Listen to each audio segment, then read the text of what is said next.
ಅಧ್ಯಕ್ಷರೇ, ಪಂಚಾಯತ್ ರಾಜ್ ಅಧಿನಿಯಮ 1990 ಮತ್ತಷ್ಟು ತಿದ್ದುಪಡಿಯನ್ನ ತಂದಿದ್ದಾರೆ. ನನಗನ್ಸ್ತತೆ ಇದೊಂದು ರೀತಿ ತೊಗಲಕ್ ದರ್ಬಾರು ಅಂದ್ರೆ ಇಲ್ಲಿಂದ ಅಲ್ಲಿಗೆ ಮತ್ತೆ ಅಲ್ಲಿಂದ ಇಲ್ಲಿಗೆ. ಈ EVM ಎಲೆಕ್ಟ್ರಾನಿಕ್ ವೋಟಿಂಗ್ ಮಿಷನ್ ತಂದವರು ಯಾರು? ತಂದವರು ಕಾಂಗ್ರೆಸ್ ಅವರೇ. ಮನಮೋಹನ್ ಸಿಂಗ್ ಅವರು ಇರ್ಬೋದು, ರಾಜೀವ್ ಗಾಂಧಿ ಅವರು. ಯಾವಾಗೂ ಇವರು ಸ್ವಲ್ಪ ಕಾಂಗ್ರೆಸ್ ಅವರು ಬಾಯ್ ಬೆಡ್ಕೊಂತ ಇರ್ತಾರೆ. ಗಾಂಧಿ ಹೆಸರು ತೆಗೆದು ಆಗ್ತಾ ಇದ್ದೀರಾ, ನೀವೇ ತೆಗೆದಾಕ್ತಾ ಇದ್ದೀರಲ್ಲ. ಈಗ ಅವರೇ ತಂದಿದ್ದು ಇದು ಕಾಯ್ದೆಯನ್ನ. ನಿಮ್ಗೆ ಆಗ ತಂದಾಗ ರಾಜೀವ್ ಗಾಂಧಿ ಅವರು ಏಕಾಏಕಿ ತಂದಿರಲ್ಲ, ಏನನು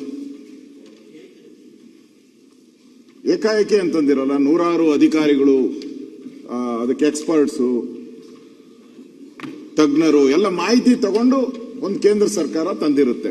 ಅಷ್ಟೆಲ್ಲ ತಂದ ಮೇಲೆ ಅವ್ರು ಮುಂದೆ ಏನೇನು ಆಗ್ಬೋದು, ಈ ತರ ಅನಾಹುತಗಳು ಎಲ್ಲ ನೋಡಿನೇ ತಂದಿರ್ತಾರೆ. ಅದಕ್ಕೆ ಬೇಕಾದಂತ ಏನೇನು ಟೈಟ್ ಮಾಡ್ಬೋದು ಈ ವೋಟಿಂಗ್ ಪ್ಯಾಟರ್ನ್ ಅಲ್ಲಿ ಎಲ್ಲ ತಂದಿರ್ತಾರೆ. ಈಗ ನೀವು ಅದನ್ನ ಈಗೆಲ್ಲ ಬಹಳಷ್ಟು ಚುನಾವಣೆಗಳು ಆಗ್ಬಿಟ್ಟಿದೆ.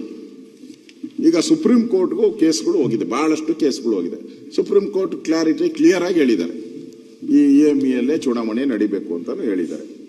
ನನಗೆ ಅರ್ಥ ಆಗದೆ ಇರೋದು, ಈ ಕಾಂಗ್ರೆಸ್ಗೆ ಅರ್ಥ ಆಗದೆ ಇರುವಂತದ್ದು, ಕರ್ನಾಟಕದಲ್ಲಿ ಚುನಾವಣೆ ನಡೆದಾಗ ನಮ್ಗೆಲ್ಲ ಹೇಳಿದ್ರು ಕಾಂಗ್ರೆಸ್ ಅವ್ರು 108 ಸ್ಥಾನ ಬರ್ತತೆ, 110 ಸ್ಥಾನ ಬರ್ತತೆ ಅಂತೇಳಿ ಸಮೀಕ್ಷೆಗಳು ಬಂದಿತ್ತು. 136 ಬಂದ್ಬಿಡ್ತು.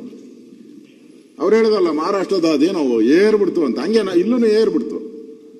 ಅವಾಗ ಎಲೆಕ್ಟ್ರಾನಿಕ್ ವೋಟಿಂಗ್ ಮಿಷನ್ ಅಲ್ಲೇ ನಡೆದಿದ್ದು. ಅವಾಗ ಸರಿ ಇತ್ತು, 136 ಬಂದಾಗ ಸರಿ ಇತ್ತು. ತೆಲಂಗಾಣದಲ್ಲಿ ಚುನಾವಣೆ ನಡೀತು,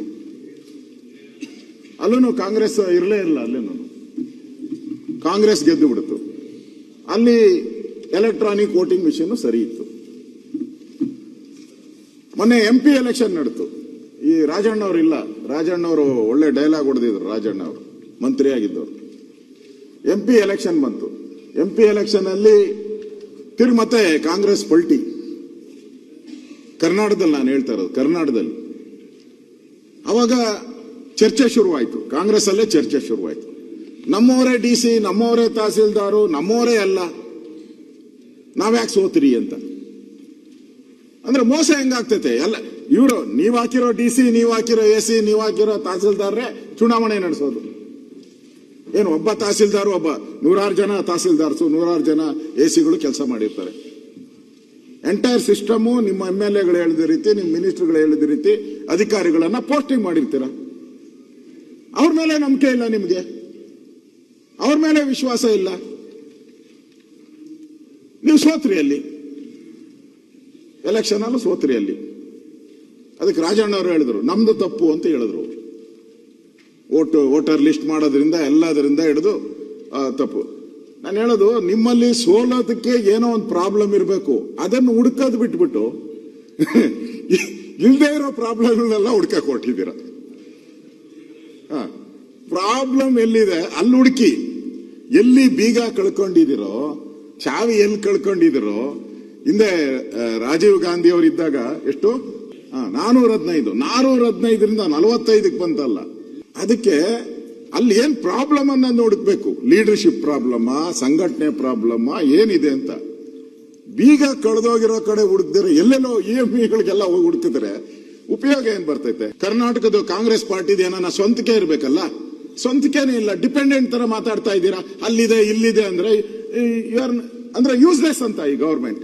ನಮ್ ಮಾಡಲ್ಲ ಅಂತ ಹೇಳ್ಬೇಕಾಯ್ತು ನೀವು. ನಮ್ ಮಾಡಲ್ಲ ಅಂತ ಹೇಳಲಿಲ್ಲ. ಅವ್ರು ಮಾಡಿದ್ದಾರೆ, ಇವ್ರು ಮಾಡಿದ್ದಾರೆ ಅಂತ. ಅವ್ರು ಮಾಡಿದ್ದಾರೆ, ಇವ್ರು ಮಾಡಿದ್ದಾರೆ ಅನ್ನೋದಲ್ಲ.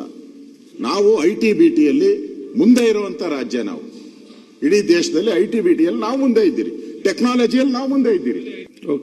ಮುಂದುವರಿಬೇಕಲ್ಲ ನಾವು. ರೀಸನ್ ಅವ್ರು ಹೇಳ್ತಾ ಇರೋವಂಥದ್ದು ಈ ಬಿಲ್ ಅಲ್ಲಿ ರೀಸನ್ ಸರಿ ಇಲ್ಲ. ಟೆಕ್ನಾಲಜಿಯನ್ನ ಉಪಯೋಗ ಮಾಡಿ ನಾವು ಮುಂದುವರಿಬೇಕೇ ಹೊರತು ನಾವು ಹಿಂದೆ ಹೋಗುವಂತ ಪರಿಸ್ಥಿತಿ ಬರಬಾರ್ದು. ಇದು ಒಳ್ಳೇದಲ್ಲ. ಇದು ದಯವಿಟ್ಟು ಈ ಬಿಲ್ ಅನ್ನ ವಾಪಸ್ ತಗೊಳ್ಳಿ ಅಂತ ನಾನು ಅವ್ರಿಗೆ ಆಗ್ರಹವನ್ನ ಮಾಡ್ತಾ ಇದ್ದೀನಿ.